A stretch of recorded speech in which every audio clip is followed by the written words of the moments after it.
You're listening to Zoom the TBT with Charge and Hainer.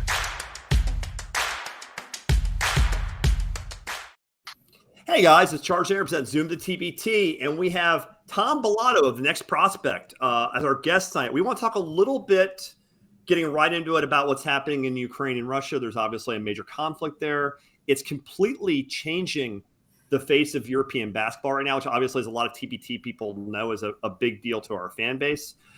Charge, have you been following the news at all? I mean, it's really stressful over there, I assume. Yeah, and obviously from afar, following the news, probably like everyone is, but just very concerning. Obviously, thoughts and prayers are with the people of Ukraine as they're kind of going through this time with the Russian invasion, and just looking forward to talking a little bit about basketball, and not talk too much about the politics of it, but it has a big impact on some of the players we follow from the TBT and some of the overseas professionals. So we'll just dive into a little bit of that tonight. But it's just very odd situation we probably never thought we'd see in our lifetime, but here we are. Yeah, I mean, it's just really crazy. I mean, we won't get into politics too much because obviously it's a basketball podcast. But Tom Bellotto, who runs the Next Prospect, a really big voice in European basketball. We've been honored to have him on before. Tom, thanks for coming on. We'll get into sort of in depth in a minute there, but like your first thoughts on what's going on in Europe right now from a basketball standpoint. Like, how hectic is it right now? First off, thanks for having me. It's hectic. I'm just following guys, reaching out to guys on Instagram. It's crazy that guys' seasons just ended at a blink of an eye. And, guys were having great seasons and guys were stuck like we saw with Mo Creek. So it was a scary situation and it all seemed to happen pretty quickly. And we're really happy, by the way. Again, Mo Creek's been on our show before. We're obviously big fans of the whole Sideline cancer community. They were able to get home. That story is insane that a special forces guy is retired going and get him. That's just completely insane. So thankfully he's back. Thankful all the Americans, to the best of my knowledge, are now out of Ukraine. And we're hoping they're able to hold and do what they need to do there. And best wishes to there, obviously, as Charge said. From a basketball standpoint, obviously a couple of leagues affected. I mean, the first one is obviously, with all the sanctions and things going on, the Russian League, the VTB United League. First of all, two teams have left over sanctions. Kalev, Cramo left with their first team to leave. We're actually going to discuss this fact of a guest in a little bit, of the former point guard who played for that team. And then also the team from Poland has left. Tom, so first of all, obviously you follow European basketball a lot. What does the sanctions mean for the Russian league? Like, are they going to be able to play in European championships? Are they going to be able to pay their players? I mean, I'm not sure about paying players. I do know that there are Americans still playing in Russia. I'm not sure about all the teams, but I do know Lokomotiv Kuban still have Eric McCollum and Stanton Kidd, Jalen Barton. They still got their core of Americans staying there. Along the lines of that, Russians have been affected. I think besides that league, I know that's strong for Russia, but Russia has a presence in the EuroLeague, and all three teams have been removed from the EuroLeague. And I believe it passed the other day that the records were kind of adjusted, that those Russian teams never were in the league to begin with. As in basically, like they're basically wiping out history. Like, it doesn't even exist anymore. Yes. So all the games that the Russians played with all the other teams in the EuroLeague don't count. As a Memphis fan, I understand having your wins taken away. That's to make a light of it. But obviously, I know what like to lose 38 wins in a season. So yeah, and that's big because three heavy teams are all in the EuroLeague that have a big presence in the VTB also. CSKA, Unix, and Zenit. Yeah, it's crazy too. I know that FIFA, the soccer federation, has banned Russia from soccer, and also they've taken them completely out of the mix. So first of all, like, obviously we're all hoping for this to be a resolve quickly, but like, that's likely not going this way. Will there be far-reaching ramifications for European basketball? I mean, I think if owners, we're seeing that they're cutting off, billionaires in Russia. So who knows, like you mentioned earlier, if they're going to be able to pay players. But I think if the big teams are still going to be able to pay Americans, you'll see some Americans going over there, but I find it hard for, guys in the middle of the road or just, the lower teams trying to save teams from being relegated to the second division going over there because of maybe safety concerns. Especially with what's happening with Griner now. Obviously, the whole thing about Brittany Griner now has been arrested over drug possession, over hashish. And again, like, it's not our place to question another country's laws. I mean, if it's illegal there, it's illegal there. You go to another country, you're a guest there. But it is somewhat difficult at this point to take that at face value. I'm not saying that it wasn't happening. I'm just saying that in light of what's happening, a prominent American, is that, a legitimate arrest? Honestly, we don't know, obviously. So yeah, she's been there before though, so she's known the rules. So it's open to speculation. I mean, I can't speak for her. I don't really know her besides WNBA and what she did in college, and the fact that she goes over there and makes over $1 million to play. So it's her career, and it stinks that we heard about it 3 weeks later. But she knew the rules. She's been there a few times, so I find it hard that she did that. But you never know. Definitely. I mean, it's interesting too, because like you mentioned the $1.5 million. Do you know? I mean, the Russian league is one of the top tier in paying players, correct, in all the European leagues. Yeah, I know that the upper echelon of teams, they pay very well. Yeah, definitely. I mean, it's interesting too. We were talking to, and Charles and I have talked about this before, to one of our other guests about this will also engender competition, because there's a lot of people now. You can see like these teams are leaving, or these teams are going to have sanctions only being local. Like there be people who will leave to come back to America, or will leave the country. Yeah, no. And it's just hard to see how they're going to integrate these teams back in the EuroLeague. So like next year, and let's just say it's not resolved, are they going to allow 3 other teams, or change the rules from, the Euro Cup, instead of 1 team coming to the EuroLeague, are they going to allow, 3 now? So I don't know how they're going to adjust it, but, the sanctions might come down pretty hard on Russia for a long time to come. Definitely. So you've covered European basketball for a long time, and Russia obviously ranks near the top. What would it look like in European basketball if there were no more, like the Russian league never came back? Let's say the VTB just never came back. Like, what would that look like in the landscape of European basketball if they never came back? I mean, you might see some guys that have jobs right now looking for jobs, because there are some top-tier Americans playing in Russia right now. And if those guys moved elsewhere, some of these guys that are playing in Russia could play in the EuroLeague right now. They could play in, top tiers all over the world. So if they're moving elsewhere, some other guys are looking for jobs. Yeah, definitely. Yeah, I think the player situation is really, really interesting, because, like we said, a lot of people are leaving those Russian teams, and I know Daniel Hackett secured his buyout, had to pay $100,000 to buy out. But the other interesting ones, like a guy like Gerald Brantley, who left the team, obviously didn't buy out, but the Russian team's looking to sue him for $250,000 to do that. So it just puts these players in a really bad position. Obviously, you don't want to be of the league in Russia, but at the same time, kind of have this held over their head. And same thing as players were trying to leave Ukraine. Most of them were treated in a positive manner, but still at the same time, you're under contract and trying to juggle the business aspect of it. But the competition for jobs is going to go up greatly. And Brantley is still technically under contract because he breached his contract. So I think he was looking to play in the G League to finish out the year, because he did play a few games last year with the Utah Jazz. So right now, there's teams suing him, and he's not a free agent right now. That's really interesting. You said teams suing him too, because I remember that one player we've spoken to recently said that like some leagues were trying to get you to hold in even during like a war. Like they're trying to keep you to your contract even as like basically shelling was about to start. So how enforceable are these contracts in some of these leagues, do you think? Like, is it something, knowing you're not a lawyer, but like, how hard will buyouts be to come by if, for example, you can't play in the EuroLeague or you can't travel to Europe to play other games? I don't know the full, the realm of it, but it seems like most of these guys were let go. Brantley left before they said they could all leave willingly.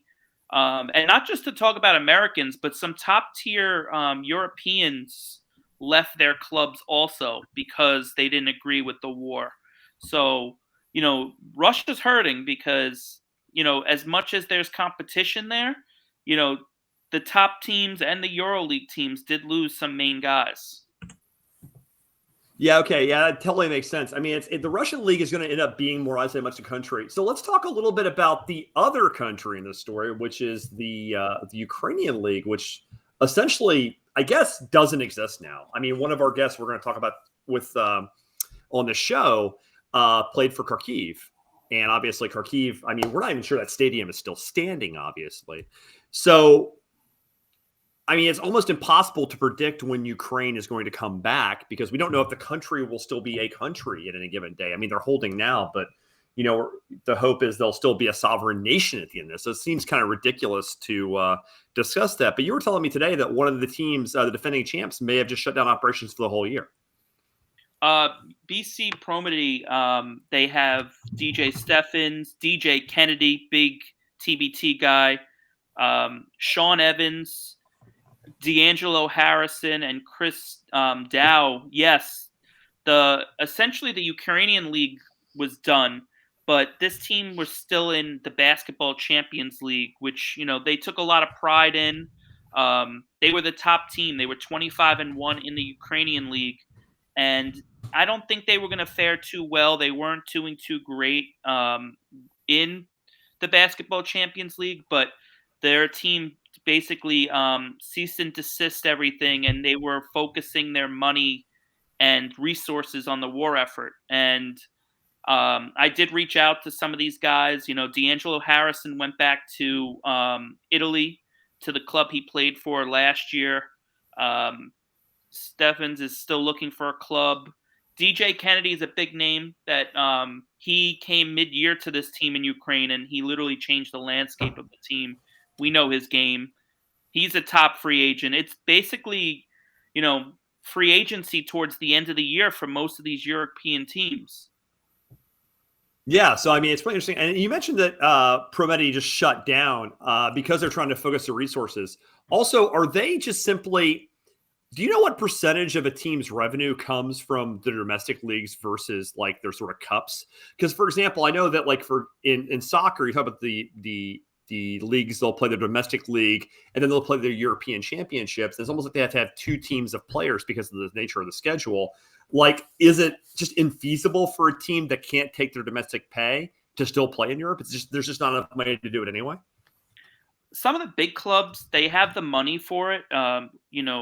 Looking at, EuroLeague versus the, domestic league, I'll use, Israel for an example. Maccabi, they rest their Americans during the domestic league, and then, EuroLeague, these guys are all playing. So I would say, I don't know the structure of their contracts, but I would say that they focus more their money towards the cups. I'm not sure about the Ukrainian League, what they did, but I know that roster, Promedy, wasn't cheap with all those Americans on that roster. Yeah, and that's definitely one of the appeals in Ukraine. You see a lot of high-level Americans over there, but the Promete team is rumored to have a very sizable budget. So you see guys like Harrison, Steffens, Kennedy on that team. But just going back to what you said about the resources, I found that to be a pretty powerful statement from Promete. Our money, resources, and forces are aimed at defending Ukraine. I know you guys touched on that, but I got that in my notes. It just, when I read that, it just, really hit home the seriousness, the gravity of what's going over there. And me on a podcast, I can't go without calling out my charge people, but Steffens was over there, Jordan Swing, Mike Stockton, Isaac Hamilton. So once again, thoughts and prayers to you guys, your families. I believe everyone I've seen on social media safe and in a good spot, but scary stuff going on over there. And and I'm not as familiar with Ukraine, but what makes Ukraine so appealing to the Americans, Tom? Because when you look at the laundry list of people and some of the names you named earlier, it's just a great destination for ballers. It just seems like a very competitive league from my standpoint, and it just seems that these Ukrainian teams, they're involved in these cups and they're involved in these tournaments that get them more exposure, and their goal is to eventually, basketball Champions League, to get to the Euro Cup, and the main goal for most of these teams is EuroLeague. So the more that they're exposed, the more they keep winning, the better.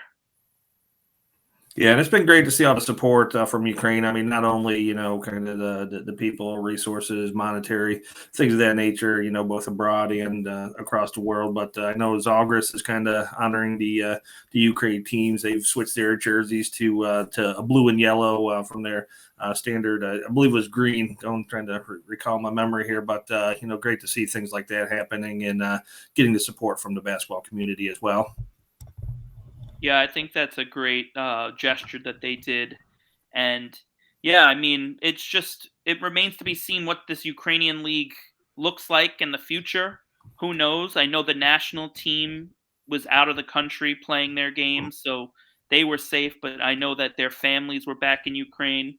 Jerome Randall's on the national team. He just signed in Iran, so it's just, my thoughts and prayers, and I know our thoughts and prayers are with all the locals that are in those leagues too. But it's tough as an American who wants to make money to go to that side of the world right now.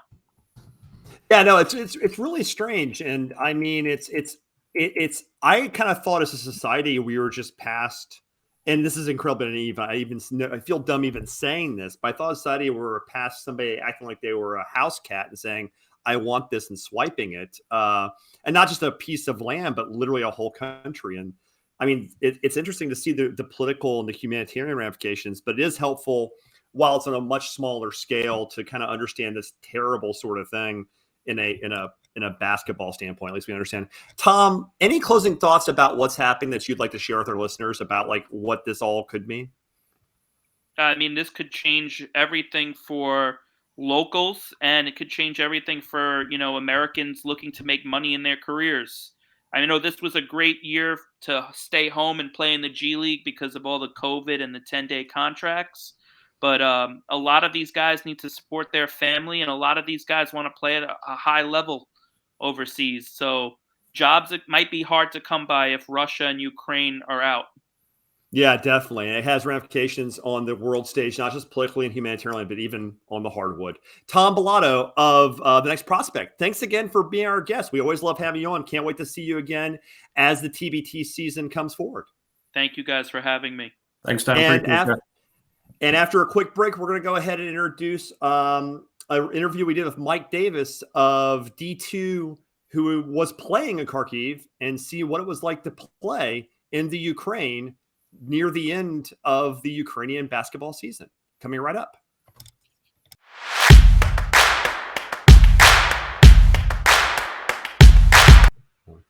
Hey, it's Charge and Hey, I represent ZoomTheTBT. And with everything that's happening overseas with the Russia-Ukrainian conflict, we want to sort of talk about basketball beyond borders a bit. As most of you know, TBT is basically a summer fair for all the great European players. And as many of you know, a lot of the TBT regulars and studs who play here were affected by this because they play in either the VTB, the Russian League, or in the Ukrainian League.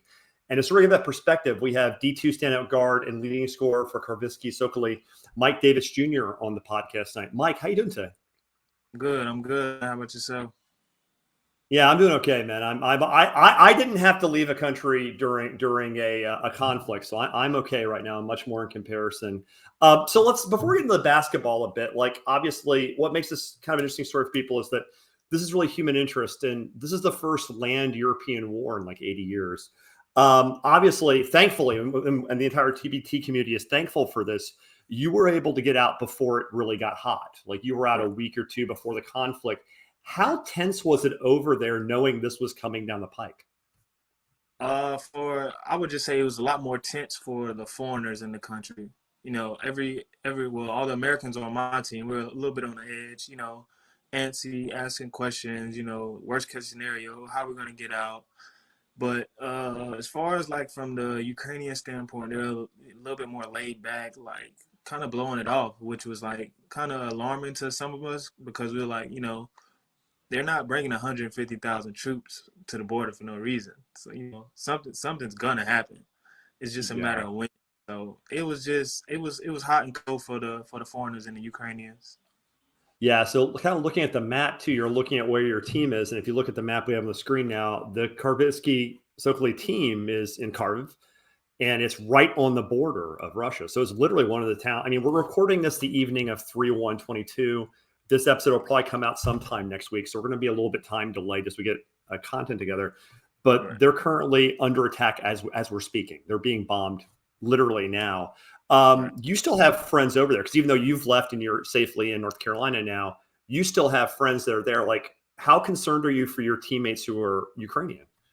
Definitely concerned because, the bombs, they don't have any names on them. They're just literally throwing them at any and everything over there as we speak. So it's just like, you never know what can happen. And then that's really the scary part because like today, they dropped a bomb in the city of Kharkiv, maybe 10, 15 minutes where I live. So it's just like that. If I was there, that could have been me. Thankfully it isn't. Are you still in touch with your teammates who are in the Ukrainian nationals who are still there? Yeah, I've been in touch with a couple of the guys there. They're thankfully they're okay, but they're still worried about their families and getting stuff together. And as far as just figuring out what's next for them and their family, so it's a crazy situation. Not to dwell on this too much, but like as an American, obviously is the limit of how we can help. Basically, it's just donating money. I guess is kind of all we can do at this point because it's still very much an evolving situation. Right. So I mean, yeah, pretty much just donate. I mean, the awareness, posting things, is world news now, so everybody's pretty much aware of what's going on. But like you said, I would just say donating, like, that's pretty much we can do anything we can do unless we take a flight over there and pick up a gun. But I doubt that's happening. Yeah, it's probably not in you and I's best interest, even though obviously it's not the dumbest idea I've heard, to be honest with you. Looking at the screen real quick, we've got the table of the teams. Now, you and I were speaking a little bit to get warm before we started the podcast. Your team, Sokoly, is obviously in contention. The top 8 go to the playoffs, and the top teams of that playoff qualify for the Basketball Champions League, the FIBA Europe Cup. I mean, you guys were only a few points out of one of those qualifying spots, easily in the playoffs with plenty of points to spare. So my question is, the season's probably over, correct? Oh, for sure. Like the roads are inoperable. Yeah. I think a gym got hit, maybe. I don't know which city, but I seen something about a gym getting hit. I'm not sure, that could be fake, but just the state of Ukraine is not good for basketball right now. 100%. I mean, and I don't ask that lightly. I'm not asking that to make light of the situation. I'm just trying to figure out. So we're all just trying to kind of understand these conflicts and these news in the context of what we can. And since you're a basketball player, that's what our podcast is about. We're trying to understand in those terms. Obviously, there's more important things than basketball right now by a lot. But now, all of your teammates who were foreign nationals were able to get out, correct? Yeah, so we had a Serbian guy on our team. He was one of the last foreigners to leave, and it took him about, I want to say, 2 to 3 days to get out once everything, happened. And he ended up getting out through Moldova, so he's safe now. Okay. Now, you obviously, and we'll get at this in a minute because you guys were having a really good season, but you have played in a few other places. You previously had played in the Georgian League. Mm-hmm. And you've always been a high-end scorer. I mean, I was able to see you last year at TBT in West Virginia, and you guys were very nice, actually. So it was tough when you guys lost to West Virginia. You guys gave them a hell of a game, but you're always a natural scorer. You've been really knocking down the Georgian League, step up a level in Sokoly. Assuming that this is not coming back, what might be your next stop, you think? Like, and what regions are you looking at? I know, obviously, I'm not going to blow up your spot and get your agent in trouble. That's not the point of this. But like, what are you trying to? Where are you trying to spend the rest of your year? Right now I'm looking, got a couple options right now, but I would just fast forward to next season that I'm looking for, to, land in a few of the bigger markets, your Italy's, your Germany's, your Greece's, Spain, maybe. I'm just to step up my game to that next level and tap into those bigger markets. Yeah, I mean, you're putting up 20 a game pretty much everywhere it stops. There's absolutely no reason you can't get in a high level EuroLeague type league. There's no reason you can't do that. Right. So hopefully you do find yourself in Italy or Greece or Spain, one of those high level leagues. Look at these numbers. There's absolutely no reason you can't. If you can hit 42% from three on that number of shots, I think you're employable, Mike. Right. So how much does being a former Division II player, because I know one thing I find intriguing about your TBT team is the underdog nature. I know Sean Walt's an absolute dog on the boards. You guys move the ball. You guys are really great about how you play together. You play really aggressively. Like, how does the mindset of being an underdog from the start help you as you're trying to navigate the sort of year-to-year struggle of getting a higher gig that is European basketball? I would pretty much say, just the D2 mindset is like, you just got to grind it out. I don't take anything for granted. So it's just with that mindset, you just got to go take what you want, take what's yours, and, put good days together with hard work and just live with the results at the end of the day. Yeah. How would you compare playing in Europe to playing at playing domestically? Like, are the fans different? Is it more passionate? Are the fans more on top of you due to the size of the stadiums? Are they more personally involved with you? Or is it less separate, basically? Is it more of a tight feeling with the community? I would say a little bit more, yes, because the fans there, in some cities, basketball is literally the only thing that's going on. So some fans, really get into it, give them their all every game. In this year, like, I may have signed an autograph for the same kid after every game. It just comes back with something new for me to sign. So it's just like that type of deal. Maybe it's just trying to make some money, Mike. Maybe our wrestling worth some money one day. Like, this is a Mike Davis original. I gotta make paper here. Right. Shoes, shirts, jerseys, paper. I've signed literally everything. So actually, now that Ukraine is facing this sort of the problems they're facing, and we won't get into the reasons why, because this is not a political podcast. I don't want to get you in trouble with any future sponsors or employers, but what are you going to miss most on a personal level about playing in Ukraine? Just, we had a good group of guys. I'm not gonna lie, it was fun to go to practice. I would say, we competed, and then after we can all go to a restaurant, we can all eat, get some jokes, laugh. It was a good situation there. So that to me, that's what I would miss the most. And we spend a lot of time together, 2 days throughout the year. So it's easier when you got a good group of guys, to do that with. How frustrating is it to lead a team to its best ever success as the leading scorer and maybe one of the team leaders and having one of your best years as a pro? How frustrating is it to be cut short due to just something that's not only beyond your control, but just begs comprehension of why people are even doing it? Like, how much of a frustration is that? It's frustrating a little bit. I'm not gonna lie, but through my career, it's always been something. COVID happened. When I got to a good start in Georgia my first year, so that cut me off. And then just not getting to the leagues that I feel like I deserve to be in itself. That's a little bit of frustration, but this is just another road in a bump in the road, I would say, but definitely not gonna deter me from doing what I do. Yeah, fair enough. I mean, definitely, you're just putting up great numbers, and I've seen you play in person. You're obviously a really good player, so I can't imagine you're going to be hurting for contract offers for next year. Your agent's working on that. Are you already getting some traction on the kind of positions you'd want for next season? Next season, I'm definitely getting the buzz going, but shortly I should be picking up something for the rest of the season, and depending on how that go. I mean, Yeah. it set me up pretty well next year. Yeah. I mean, it's got to be. I mean, we're not getting into that too much because it's certainly your pocket is none of my damn business. No one else listens. It's none of our business. But it's got to be frustrating because not only is this a moral catastrophe of a country being blown up and screw up your career, but screw up millions of people's lives. I mean, I was looking this up. This town you were playing in, it's not a town. It's a 1.4 million person city. This is massive. Right. Kharkiv is a massive city. Second Biggest? Yeah, go ahead. Second biggest. Yeah, I mean, yeah, it's huge. And then you have the second biggest city in Ukraine, and you leave there, and like obviously you're not getting paid the rest of the year because they can't pay you because their bank got blown up. So like that's also a slight hit for you as well.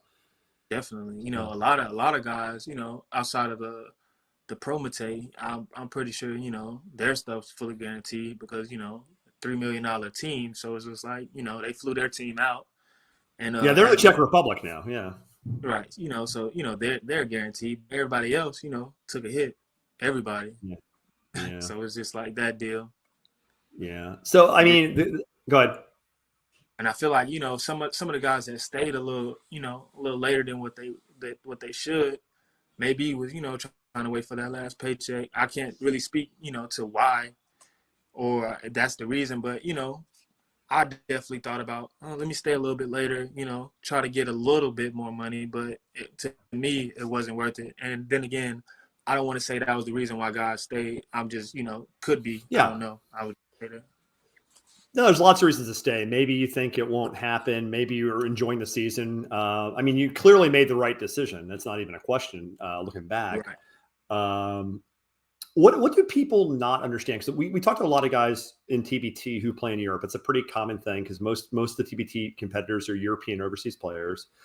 You mentioned the guaranteed contracts. My understanding of European basketball, as I've gotten to know all of you nice gentlemen, is that it's not really mostly guaranteed year to year. You guys get lucrative contracts, but it's mostly year to year. Is that a fairly correct summation? Definitely year to year. So, I mean, you can't, there are times where guys sign, 2-3 year deals, but those are the more, I would say high level clubs, real high level players that, get those type of deals. But for the most part, everything's a 1 year deal. Yes. Yeah. And we're talking like basically like Greece, Spain, and the VTB. And that's kind of the leagues that pay the multi-year contracts. And everybody else, even the higher leagues outside those, are pretty much paying year to year. I mentioned the VTB because they just lost 2 clubs. The Estonian, and I believe one of the other teams just left because they're just like, we can't countenance what's happening there. And we have TBT players who have played in VTB. Probably some of you even know. Is the isolation that's going to happen diplomatically with the Russians? The fact that like people are leaving that league, that they're going to have sponsorship problems, that people may not want to play there. Is that going to have a negative effect on European basketball for the job market? Like, did that just cut a bunch of Americans out of a market? I wouldn't say totally cut them out, but guys definitely are, going to second guess about going there. But then you do have guys, long as that money's good, they're going to go. So it's it's a different situation, but I definitely would say Russia definitely, kind of boxed themselves in with everything that's going on. 100%. One last slide I wanted to show you real quick is this shows your team there, and you'll see there's a few Americans there, obviously. Max Mahoney, Juan Graf, Troy Simons, and also all the TBTers. Of all the TBTers you played against the Ukraine, who's the toughest cover? And you're a guard, so some of those guys you're not really checking that often unless it's on a switch. Right. I mean, D'Angelo Harrison, he's a high level guy. Definitely, I would say DJ Kennedy, mismatch problem. He gets a switch on you. You gotta foul him once he gets you down there. Drew Gordon was pretty good this year. I got there. I was hurt against Randall, so I didn't really get to play against Randall, but. Seeing him get going, he was. And he plays for the Ukrainian. He plays for the Ukrainian national team, doesn't he? Yeah. Yes, he does. Yeah, which is interesting. So he's got a perspective there too. And of course, you're obviously one of the harder covers because again, you're having a great season. Right. But yeah, cool. Harrison, he's a pretty good go. It's cool. Okay, well, listen, I don't want to take up too much of your time tonight, Mike. Obviously, it's been a real pleasure talking to you. I want to leave you a little bit of a moment here. Is there anything that we don't understand about what's happening in Ukraine from American perspective that you can tell us, being someone who's lived there for the last year, that we're not understanding? Or is it like, what are we missing that you saw that maybe we don't know? And that's a really open-ended question. It's kind of unfair, but I'll give you some runway. I'm gonna go at this from 2 points. I would just say, as far as I'm gonna go to like how the way a lot of guys are feeling towards the end when it was time to get out of there, and teams really weren't allowing guys to leave like freely, almost as if they were, you guys leave, you're not gonna play anywhere for the rest of the year. We're not gonna give you your money. We're gonna breach your contract. We're gonna try to impose fines on you. So it was just like, it was a weird situation because it was like we felt that there was a war going to happen, in which it happened, unfortunately. But it was just like the teams were just like, you're going to stay here with us and, we're going to ride this out, which I didn't think was fair because, we're not Ukrainian. We're not obligated to stay in your country, regardless of any situation. So it's just like that to me didn't sit well. Yeah, that makes sense. Definitely something that wouldn't really sit too well. I would say Oh, I think we lost Mike, actually. So, yeah, that just shows you the technology. I think he's loading back up right now. Nature of the beast. We lost you real quick. You can go back to that thought, Mike. Your thing toggled off. Okay. Can you hear me now? I'll hear you even better than I heard you before. So you're saying you're not obligated to be in the Ukraine, no matter how much you respect and love the country because you enjoy being there and they're your people, but you're not obligated to be there in times of war. Right. Also, I was just speaking on the morale there, as far as like, the Ukrainians morale before the war happened. It was just like, this has been happening for 8 years. There's no problem. Like, everything's going to be right. It was as if they were, on their end, rightfully so, because nothing has happened. But it was like, you got to treat every situation different. And I feel like this situation that happened, this year I feel like it could have been completely different from what's happened in the past with Ukraine, with the war threats. So just those two situations, on how, the Ukrainians were kind of handling the foreigners in the league. It was unsettling for me and a lot of guys here. And that was more the management level, I assume, than your fellow teammates. I assume your fellow teammates were like, get the hell out, right? Right. Some mixed reviews. Some were saying, it's serious. Some were saying, no problem. So it was just, I took the guys what they were saying, and I weighed it out, and I was just like, hey, it's time to go. So it's time to go. It's time to go. On that note, actually, it might be time for us to enter our interview. So again, Mike, thanks for coming on. This has been Mike Davis, star guard for the Kharkiv Sokoly team in Ukrainian Super League, and also star guard for coming up in D2's TBT team. You're going to be playing TBT this year again, right? Yeah, I am. That'll be awesome. We'll see you there. Okay, Mike, thanks for swinging by. Sure. Okay, thank you.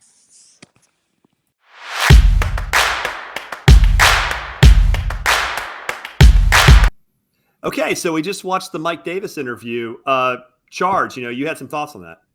Yeah, no, first off, thanks again to Mike for jumping on. I mean, so much going on in his life right now, from, exiting Ukraine, and just such a powerful kind of interview, just hearing, kind of, the anxiety and, kind of seeing this thing coming from afar, and kind of the waiting and seeing what was going to go on was pretty powerful. And then obviously his teammates are over there, his genuine concern for his teammates, and then obviously looking for future employment in the basketball world was just, I thought, a fantastic interview, one of my favorites we've done, and, really appreciate Mike jumping on. Yeah, Mike's the man, and we're really glad he's home and he's safe. And again, we're really glad that everybody got out of Ukraine before it got really nasty from an American standpoint. And again, we're really hoping it plays out well. On a completely different tip, we're also going to show our last segment today, which we talked to Marcus Keene, star point guard for Sideline Cancer, who also last year played for the Estonian champs, who have now left the Russian League in protest of what's going on there. And we're going to talk about his feelings on that, as well as some general basketball things in just a second.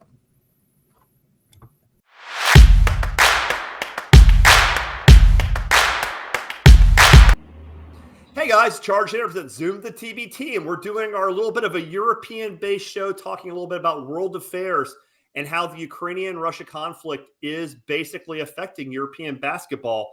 Our guest on this taping tonight is Marcus Keene. Marcus, how you doing today? I'm doing good. And yourself? Oh, every day is a holiday, especially to talk to a multiple-time champion like yourself. So real quick, I mean, we don't have to spend too long. I know you're busy, and thanks for taking the time out. It is actually 6:30 p.m. in New York City, so it is well past midnight in Italy where you're at. So I'll respect your time. We'll make this short for you tonight. Okay. So real quick, first of all, the first thing I want to talk about is last year you played with, and correct me when I'm wrong when butchering these names, Kalev Cramo. Yeah, Kalev Cramo. Kalev. I keep messing that up. And you pulled off the triple. You were the league champions, the cup champions, and you won both domestic leagues. First of all, again, has the thrill of being a champion, even a year later, that's still got to mean something to bring a lot of joy to a lot of people, correct? Yeah, for sure. Especially myself, just the people around me. Being a champion is anybody's dream goal in any league you play in, from the top level to the bottom level. If you're a champion, people can call you a winner. And that was the first time in my professional career where I can call myself a champion and a legit champion. Like the Estonian Latvia League is a solid league to build up your resume and your career, and we won that and was able to win that. So that was big for me. That's great. And obviously, it's got to be a lot of pride for you. You put up some big numbers there and led them in a lot of categories. It's very cool. The reason we're kind of bringing up your old squad today, though, is the statement they did. We're taping this on March 3rd, 2022. And about a week ago, they were the first team to withdraw from the Russian-based VTB League due to what's going on in Ukraine. And you had mentioned that, obviously, we talked about this previously, how you're very proud of being a part of that tradition because of how they approach things with integrity. Can you talk about what that probably means to leave VTB? Yeah, for one, Kalev, they did me well. I think they enhanced my career and pushed me to be a better player and a better person there in Estonia in my year then. And I feel like, moving forward, that's why I'm able to be where I am today because of them. And yeah, like I said, like you said, they really stand on integrity and morals and what's right and what's not right. And, I talked to a few guys last year, and they basically was just like, look, we're not going back to Russia. And, the Estonian government is real big on that. I remember last year when we was going to go to Russia and the COVID stuff was going, they was like, if any of us Americans test positive for COVID, they wouldn't let us back into Estonia. So that's why, as Kalev, we was on the bus probably about a couple hours until we get to the border to get to the flight. We turned around and went back because they didn't want to risk one of the Americans to be stuck in Russia for 14 days. It just wasn't worth it. So we ended up forfeiting that game. And so, but just right there, that just shows that, they care about the people more than just the game of basketball. You know what I'm saying? And they didn't want, one of us to get stuck out there and be by ourselves and all that type of stuff. So, I mean, it was the same way. Everybody in the world today feels that what Russia's doing isn't right. And, Kalev was the first ones to, stand up and be like, look, we're not going back to Russia, basically. We're not playing in that Russian league until that stuff gets figured out. And I respect them for that. That's definitely a very fair take. Now, also, I noticed this is the roster from last year's championship team. And obviously, there's a lot of turnover year to year, but four of them, all of them Estonian nationals, still play. You said you're still close to one of them, correct? Yeah, Martin Dorbeck. Yeah, that's my guy. He's the captain of that team. And, we talk every day. He has a daughter around the same age as me and stuff like that. So, yeah, he's the one that I keep in touch with the most. And he was just talking to me. He was the one that told me when I asked him about them leaving, he was the one that told me, it's not right. This is not what they're going to do. And, they're just not going back to Russia until things are cleared up. Yeah, I mean, it's really an honorable move. And I think you have a lot to be proud of being part of that legacy of a team that's one of the first in Europe to stand up. Now, from a basketball standpoint about what that means to that league, first of all, we were talking earlier, VTB League, it's done, right? It's done for a while. It's over, right? It's done. It's done. It's a wrap. It's a wrap. Yeah. So you saw they had 12 teams. They're down to 10. But also, if the banking situation and the visa situation and the flights, it's going to be hard to get in and out. Now, between that and the obvious problems that the Ukrainian League is going to have, what that also might mean for players is that's 12 less teams or 20 less teams. It's definitely. Definitely. So it's basically like what, I don't know how many teams is in Ukraine, but probably about 12 to 14 over there as well. So now you taking away 36 teams. You're taking away VTB has 4 EuroLeague teams or 3 EuroLeague teams, Cheska, Zenit, and Unix. Mm-hmm. And then you have Euro Cup team within local. So those 4 teams right there those players are about to take a lot of other people's jobs that you know what I'm saying? Because those 4 teams right there are high-level teams. So, no, those are all high-level players, million-dollar players, Kevin Pangos, Shabazz Napier, Isaiah Cannon. The list goes on and on. Yeah. Now those guys are going to go somewhere else. So now, people who's coming in or people who is trying to figure out ways to stay, I mean, now you're competing with, these players that automatically was going to be stayed in Russia or had good contracts in Russia. Now they got to go somewhere else. And even the Russian players, there's a lot of good Russian players that, are good, that stay in Russia. But now if they want to play, that now they're considered as basically an import, because if they go play in Spain, they're considered as a import, like how us Americans come over. So now it's definitely different. And I mean, it's going to be a lot of less jobs because a lot of these guys are going to get signed by top teams. You know what I'm saying? There's already a few guys that have already signed with teams in different leagues. You know what I'm saying? Actually, and one guy, Daniel Hackett, is already signed in Italy. He's an Italian, but he's been playing in Russia for some years. But now he's signed back to one of the best teams in Italy. So, you know what I mean? It's definitely going to I think it's going to become more competitive now because you're putting all these players into these certain leagues instead of keeping them in that Russian league. But at the same time, like, it's going to be tough for guys coming up as well because you just lost 36 teams. You know what I'm saying? At least for right now.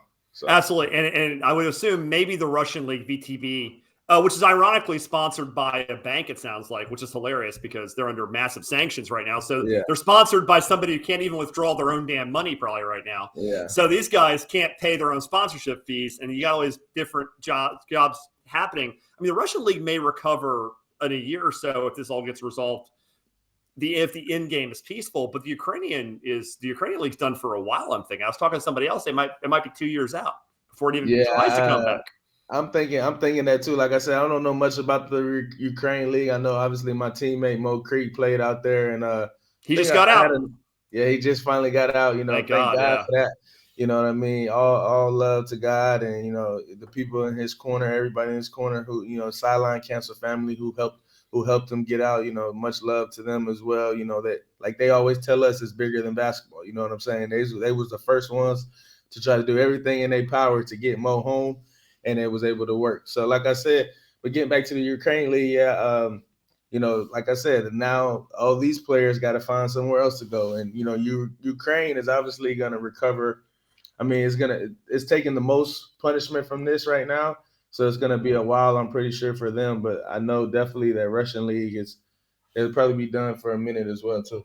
Yeah, I would definitely think so. So it's going to be interesting to see the fallout. I mean, obviously, world events are much bigger than basketball. This just merely provides a lens for those of us who love the game to understand a bigger problem, obviously. But yeah, this is interesting. I mean, the job aspect, I mean, that's now 30 to 40 high-level free agents looking for a ride, basically. Yeah. I mean, they ain't taking your job. Let's be clear. So they ain't gonna be nothing.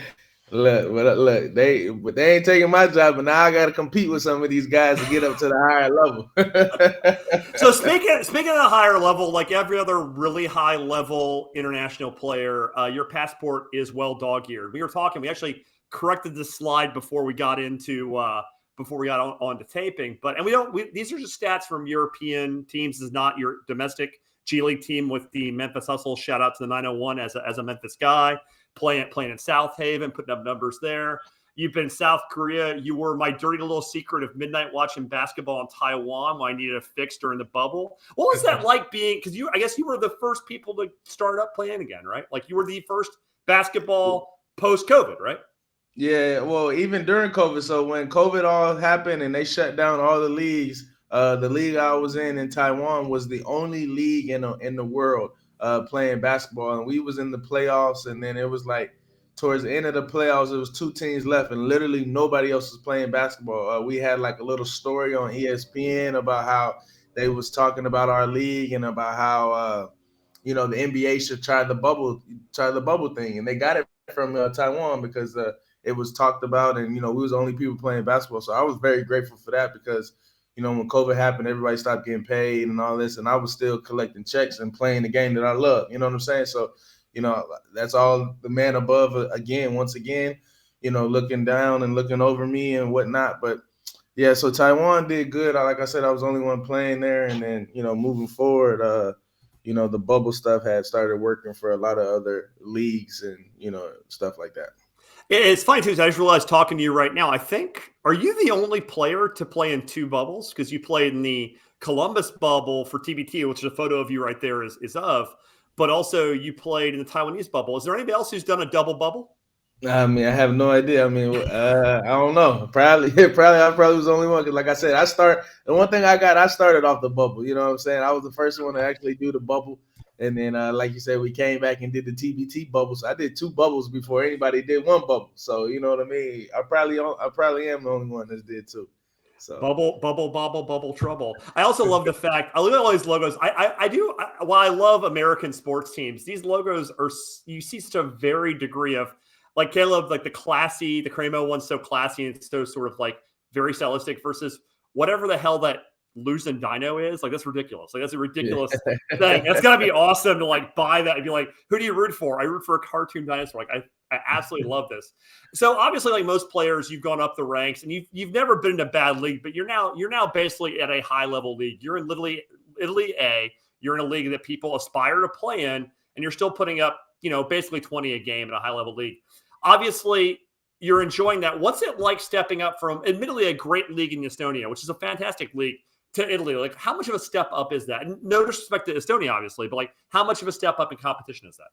It's a huge step. Just like you said, no disrespect to Estonia, but it's definitely a step up. If you see right before there, that Seta Vita, I was playing in Seta Vita earlier in this year before I end up going to Varese, which is so Seta Vita, they play Euro Cup, which is Europe competition. So it's the Euro League, then it's Euro Cup, then it's Basketball Champions League, then it's FIBA Europe Cup. So I was basically in the second best Europe competition earlier in my year. Things didn't work out with the situation over there. It just wasn't a right fit for me. So I just wanted to find somewhere where I could be me and show what I was capable of doing to get back to the high levels of Europe, which I know I could play at. And so, just playing in this Italian league, you got teams like Milan and Bologna and Venice and Trento. These are all Euro Cup teams. And then Milan is a EuroLeague team. So this is a great league for exposure and to play against high level guys. There's a lot of high level guys, ex NBA players in this league, and so I just want to go out there every night like I do in any league or any game I play in, just show that I can compete at a high level. That makes sense. And obviously, again, almost 20 a game, definitely a big time scorer over there. How is the food in Italy? I'm jealous. I've been cooking my own meals now for 2 years because of COVID. Just now, the restaurants starting to open up the last few months now, but like, I'm a decent cook, but I'm tired of the same 10 dishes I make. Like, how good is the food in Italy? Yeah, I mean, the food is good in Italy. And like I said, I'm about 50 minutes from Milan. So, Milan is like, the spot everybody probably dreams of going to. Tourists come, friends, family, everybody wants to come see Italy and come to Milan. So Milan has a lot of good restaurants. Obviously, they're known for, the pasta and the pizza, but they got like, STK, we got Noble, we got all type of different restaurants that like you wouldn't think that are out here. They're out here. You know what I'm saying? And so the food in Italy, like you can always find you a great restaurant to eat at. They got legit real Mexican places that have good food, all type of things out here. So the food out here in Italy is actually very good. Not bad. Also, I guess you have your own clothing brand. Milan's a fashion capital. So is that something you have a clothing brand? I assume you're a fashion guy. Do you like go there and kind of haunt some design houses and look around? Yeah. I mean, I spent a couple of dollars, on clothes and shoes out here, but I be telling people at home, like, I'm like, yo, Italy's expensive. Like, you ain't coming out. Like, people think sometimes you come overseas and you're gonna get it for cheaper and stuff. Like, nah, not really. You kind of have a better chance of getting some of the high fashion stuff better in the States than in Milan, because Milan is big on fashion, is big on that type of stuff. So they're not selling it for cheap. You know what I'm saying? Like, everything is, regular price, and then you paying euros, which euros is more than USD. So say if I buy some shoes that's 200 euros on my card, it's gonna be like 230. You know what I'm saying? So, it's definitely it's different. But I've did a little shopping here and there. I gotta check Italy out. My girlfriend's been to Italy. I've never been. I heard it's a great time. One of these days, I'm going to take this podcast on the road, do some European games. Maybe one of these years we'll get out there. So that's great. Your career's going really well. Let's switch it slightly to domestic and about the summer. I mean, this is a podcast that we started and we still deal primarily with TBT. Last year, there was severe doubts you were going to make it to West Virginia. I was actually covering it with my partner Charge down there, and I was talking to Parker, your coach Parker, the night before, and Billy Clapper, the GM, and it's like, "Where's Marcus?" And they're like, "Wait for tomorrow. You'll see something." And I guess that is sneak you onto a plane like you were going out of some kind of action flick with a hat on, trying to get in. Like, is there going to be that much drama this year, you think? No, it's not going to be that much drama this year. That was definitely dramatic last year. Like I said, me and my agent had talks, right before I was about to go out there, and he kind of talked me out of not going. And then it was eating me alive, man. I started watching those first few games, and I'm like, nah, it's no way. Like, it's no way. Like, the TBT, I feel like it's something that I've been a part of it. So ever since I stepped a part of it, it's been like special to me. You know what I mean? Sure. Special for Sideline and stuff like that. So I was like, no way I could leave him out there, especially such late notice. You know what I'm saying? So this year it won't be none of that. Like I told my guys, like everybody we trying to come back and we're trying to do it again. And, hopefully things work out in our favor this year. But, it won't. I'm locked in with my guys, and, hopefully we can get it done. Yeah, I mean, it's a good start. You've already, obviously, on this show committing again. You've already talked to Billy and the guys about that already. And also, Mo Creek is safe. So right there, your backcourt is basically committed and not being shot. So we're at a good starting point early in the season. Region. I talked to Billy. I think a few other people, too, on your rosters and stuff. Any preference on where you might want to play out of those regions yet? Or are you going to show up where you're told?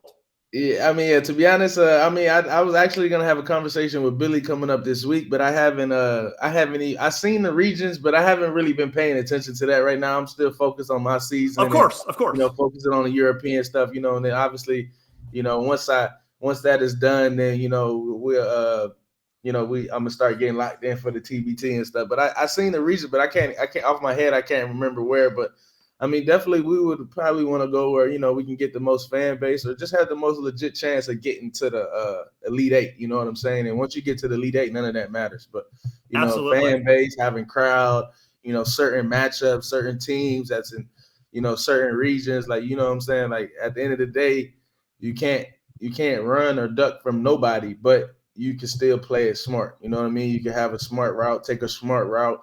You know what I mean? You don't want to wear and tear on your body too much. Then when you get to the Elite Eight, it's just like you got nothing left. So, you know what I mean? We got to be smart. I think we was very smart in where we chose the region last year. So we just got to do the same thing again. But at the same time, we got to lace them up and we got to go out there and play our game. And that's all that matters. Definitely. And one last question about that. There is a rumor, as you're well aware, maybe, or maybe you're not, 7 of the 8 regions have been announced. There's one floating region, and there is a rumor, which, who knows if it's true, because none of us fucking know anything. We know that. Who the hell knows? That it might be outdoors. It might be like a Rucker Park or someplace like that. Oh, I don't want to play. I ain't playing outdoors. You ain't okay. So you already answered my question. I'm like, if it was an outdoor situation, that's a hard no for Marcus Keene. Yeah, I'm not playing outdoors. No, I'm not doing that. Is it because of the blacktop or because of the rain or because of fucking? Yeah, the blacktop. I was a young gun back in my days on the blacktop. I'm getting old now. I can't be running up and down playing serious. And just because the TBT is it's competitive. Like people trying to win. So I'm not trying to be getting knocked down to the ground and getting scuffed on the blacktop and wearing and tearing on my knees for some summer ball. You know what I'm saying? Like I hear you. Nah, I'm playing in the gym. Like devil's advocate. This is only here, and I'll leave this topic out. I was saying about this. What if it was outdoors but had a hardwood floor, like a professional floor that was put outdoors? I mean, still, I don't even want to play outside. That ain't me. I don't want no excuses about no weather, none of that. I'm playing inside, especially for the money. Like if we would, you know what I'm saying? If we trying to go win this, I'm playing inside. I mean, I'm pretty sure everybody on my team, we playing inside. Like, no, fair enough. Play outside. when you whip someone's ass, you want them bitching about the court, right? Yeah. I ain't trying to hear all that. Okay, that's a perfect way to go, Marcus. I'm really glad you're doing really well in Italy. It's a real pleasure to have you on. Thanks for your insight about your former team and the situation over there. And we wish you nothing but the best of luck in Italy. And we can't wait to see you again in TBT this summer. Okay, thank you. Thank you so much for having me. Thanks for coming on, Marcus. All right.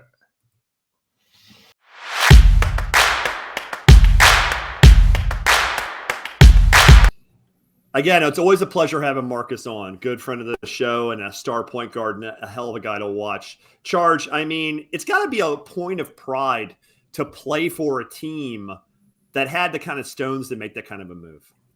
Yeah, what's interesting, it just seems like Marcus Keene just runs with good people. Obviously, we know him from his sideline cancer days here in the TBT, and you heard how much he respected the organization, when he was with them and how they helped develop him into not only a player but a better person. And, to see Cramo step up and, not stand for, what's taking place between Russia and Ukraine and pulling out of that team is no surprise. But obviously Marcus is a stand-up guy and no surprise he aligns himself with teams of that nature.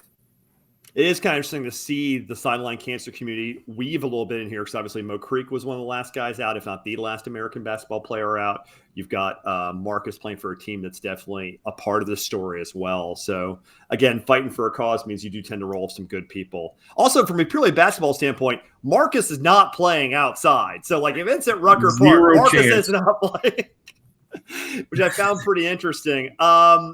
As a side note, we're taping today on 3/8/22, March 8th, right before March Madness. They just lifted the vaccine mandates in my hometown of New York City. So it means that does also make it more feasible to be here because those mandates do not exist anymore.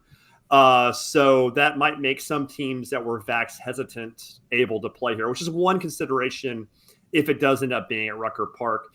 Does hearing Keene say that he doesn't want to play outside make you doubt the rumors a little bit more about Rucker? Not at all. I'm kind of in the same camp. Not that I'm ever going to play outdoors or play in any organized basketball at any high level. But yeah, I just don't see the outdoors, especially if it's blacktop, which he goes into great detail of. Definitely not playing on blacktop, and even not so much on the harbor floor. But no, TBT doesn't back down from a challenge and trying to be different, unique, and cutting edge. And so if there's the opportunity to play outdoors, no matter what the blacktop or hardwood, they're going to figure it out and do it. So I'm still, like I said, we don't know 100%, just same as everybody hearing what they hear, but I'm still believe they're locked in there. Yeah, I mean it's pretty crazy. So we got to discuss some basketball, got to discuss some difficult world events in the context of something a little lighter. I mean, obviously, I think I speak for Charge in saying that all of our thoughts and best wishes go toward the Ukrainian people in this time. I guess it's just really awful to see. And if a little bit of an understanding from the hardwood translates to real life, maybe that's something good. Charge, close us out. Any final thoughts? Yeah, no, once again, I just want to reiterate, thanks to Marcus, Tom, and Mike. Gosh, Mike. Yeah, long night. Yeah. And so just really appreciate you guys taking their time out, and hopefully this educates a little bit on what took place. Obviously, most of our shows are straight TBT, goofing around, having some fun, picking on haters' picks. But sometimes there's things bigger than basketball, and just being able to share Mike's stories, Mo's stories, and kind of understand that Euro landscape a little bit. It was a good time, but just keeping the severity of what's going over there. Hopefully we didn't minimize that at all. Hopefully we didn't, and that's something we try to minimize. This entire goal is to be fun, so maybe sometimes it's helpful to have a little bit of a serious tone. Programming note: this will be released next couple of days. We're taping March 8th. March Madness is obviously going to take over the rest of the month. We're going to be on a short hiatus during the rest of March because we have some shows in planning, and also, frankly, nobody in the basketball world gives a damn once March Madness starts about any of this sort of stuff. So we're going to take a couple weeks off and reassess and get a few things done. So we'll see you on the flip side. Enjoy March Madness. It's been a pleasure. Charge. Always fun. Good night. Okay. This has been Charge and Hainer. Represent Zoom the TBT. Signing off. Hope you enjoyed listening to Zoom the TBT with Charge and Hainer. Subscribe to YouTube, follow on Twitter, and give us your money.